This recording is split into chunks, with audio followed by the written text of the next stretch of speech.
Hello friends, कैसे हो आप लोग। आशा करते हैं आप लोग बढ़िया होंगे। दोस्तों, आज हम लोग पढ़ने वाले हैं क्लास 12 से बायोलॉजी यानी पार्ट 2 करेंगे, जिसमें कि वीवीआई क्वेश्चन चूज किए हैं और इसी से हम पढ़ेंगे आज। तो चलिए वीडियो को शुरू करते हैं। दोस्तों, अगर आप लोग अभी तक चैनल को सब्सक्राइब नहीं किए हैं तो सब्सक्राइब कर लीजिए और आने वाली घंटी को प्रेस कर लीजिए, ताकि जो भी वीवीआई क्वेश्चन डालें हम सबसे पहले आप तक पहुँचे। तो चलिए वीडियो को शुरू करते हैं। तो यहाँ पे हमारा पहला क्वेश्चन स्क्रीन पे लोड हो रहा है। पहला क्वेश्चन है कि बिना निषेचन के फल निर्माण को क्या कहते हैं। बिना निषेचन के फल निर्माण को क्या कहते हैं। तो यहाँ पे पहला ऑप्शन है वोल्वॉक्स, दूसरा ऑप्शन है असंग जनन, तीसरा ऑप्शन है अनिषेक जनन और चौथा ऑप्शन है इनमें सभी। तो दोस्तों, आप सबको 5 सेकेंड दिया जा रहा है। अगर आप लोग जानते हैं तो कमेंट में ज़रूर बताना। तो दोस्तों, इसका आंसर होगा सी, अनिषेक जनन। तो चलिए अगला क्वेश्चन फिर से स्क्रीन पर लोड हो रहा है। अगला क्वेश्चन है कि काइज़मा किस अवस्था में बनता है। काइज़मा किस अवस्था में बनता है। तो यहाँ पे पहला ऑप्शन है समसूत्री कोशिका विभाजन, दूसरा ऑप्शन है एमाइटोसिस कोशिका विभाजन, तीसरा ऑप्शन है अर्धसूत्री कोशिका विभाजन और चौथा ऑप्शन है इनमें से कोई नहीं। तो चलिए फिर से 5 सेकेंड आप लोग देख लीजिए इसका आंसर क्या होगा। तो इसका आंसर होगा सी, अर्धसूत्री कोशिका विभाजन से बनता है। तो चलिए अगला क्वेश्चन फिर से स्क्रीन पे लोड हो रहा है। अगला क्वेश्चन है कि एक्रोसोम भाग है। एक्रोसोम किसका भाग है। तो यहाँ पे पहला ऑप्शन है डीएनए का, दूसरा ऑप्शन है आरएनए का, तीसरा ऑप्शन है शुक्राणु का और चौथा ऑप्शन है उपयुक्त सभी का। तो चलिए 5 सेकेंड देख लीजिए इसका आंसर क्या होगा। अगर आप लोग जानते हैं तो कमेंट में बता दीजिए। तो इसका आंसर होगा सी, शुक्राणु का। तो चलिए 4 नंबर क्वेश्चन स्क्रीन पे लोड हो रहा है। 4 नंबर क्वेश्चन है कि प्रयोगशाला में डीएनए को देखने के लिए क्या प्रयुक्त होता है। प्रयोगशाला में डीएनए को देखने के लिए हम लोग किस चीज़ का प्रयोग करते हैं।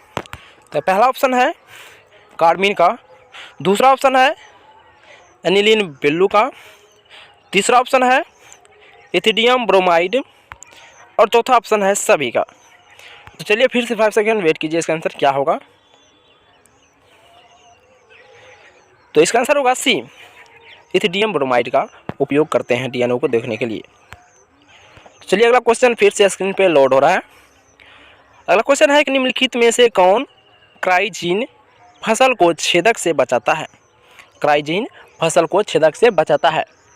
तो यहाँ पे पहला ऑप्शन है क्राई 1AB, दूसरा ऑप्शन है क्राई 2AB, तीसरा ऑप्शन है क्राई AC और चौथा ऑप्शन है सभी। तो देख लीजिए इसका आंसर क्या होगा। इसका आंसर होगा डी, इनमें सभी। चलिए अगला क्वेश्चन फिर से स्क्रीन पे लोड हो रहा है। अगला क्वेश्चन है कि निम्नलिखित में से जैव उर्वरक कौन है।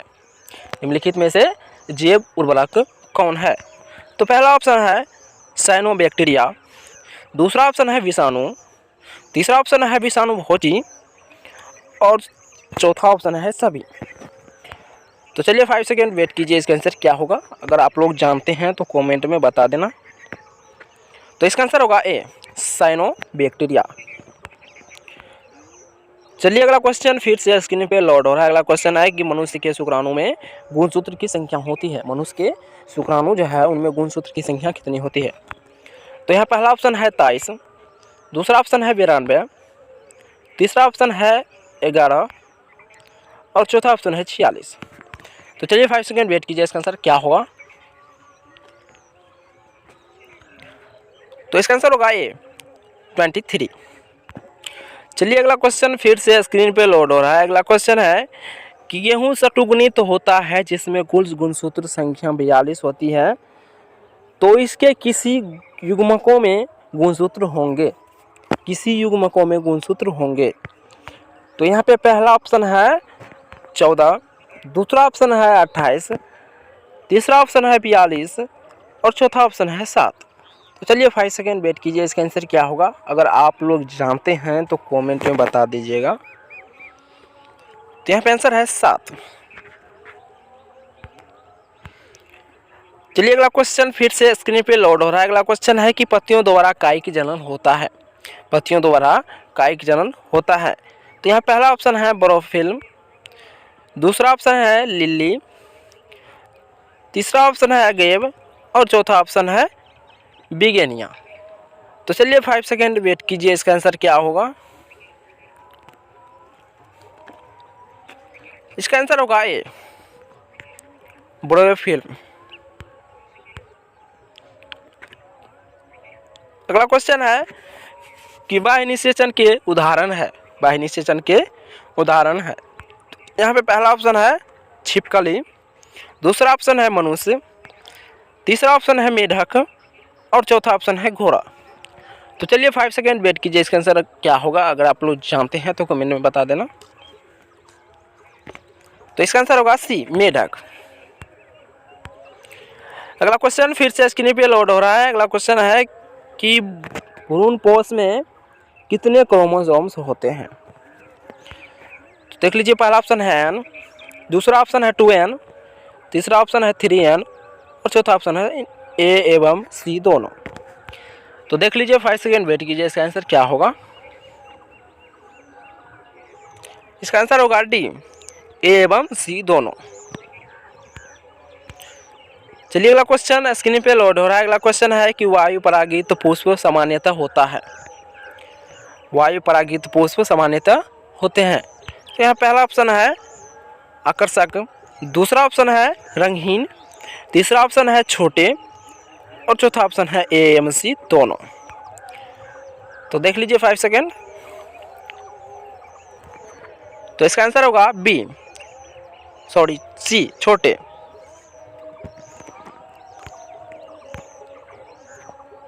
अगला क्वेश्चन फिर से स्क्रीन पे लोड हो रहा है। अगला क्वेश्चन है कि भ्रूणकोश की किस कोशिका से होकर परागनली प्रवेश करती है।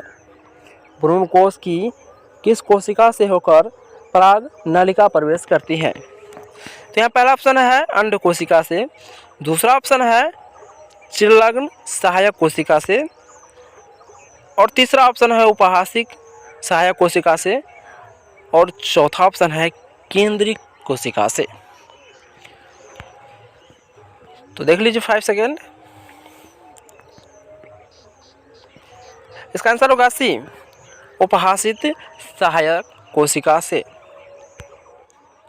तो चलिए अगला क्वेश्चन फिर से स्क्रीन पे लोड हो रहा है। अगला क्वेश्चन है कि जब परागण पक्षियों द्वारा होता है तब वह क्या कहलाता है। जब परागण पक्षियों के द्वारा होता है तब वह क्या कहलाता है। तो पहला ऑप्शन है एंटोमोफिली, दूसरा ऑप्शन है अर्निथोफिली, तीसरा ऑप्शन है हाइड्रोफिली और चौथा ऑप्शन है एनीमोफिली। तो चलिए 5 सेकेंड वेट कीजिए, इसका आंसर क्या होगा। इसका आंसर होगा बी अर्निथोफिली। पक्षियों द्वारा परागण क्या होता है, अर्निथोफिली। चलिए अगला क्वेश्चन फिर से स्क्रीन पे लोड हो रहा है। अगला क्वेश्चन है कि पुष्पों में दोनों पुंमंग व जायंग उपस्थित होने पर कहलाते हैं। तो यहाँ पहला ऑप्शन है अपूर्ण, दूसरा ऑप्शन है उत्कृष्ट, तीसरा ऑप्शन है संपूर्ण और चौथा ऑप्शन है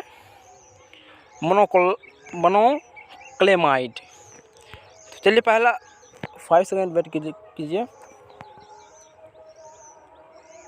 तो इसका आंसर होगा डी मोनोक्लेमाइड। अगर आप लोग इसी तरह के वीडियो देखना चाहते हैं तो इस चैनल को सब्सक्राइब कर लीजिए और आने वाले घंटी को प्रेस कर लीजिए ताकि जो भी वीवीआई क्वेश्चन डाले सबसे पहले आप तक पहुंचे। तो मिलते हैं अगले वीडियो के साथ, तब तक के लिए बाय बाय।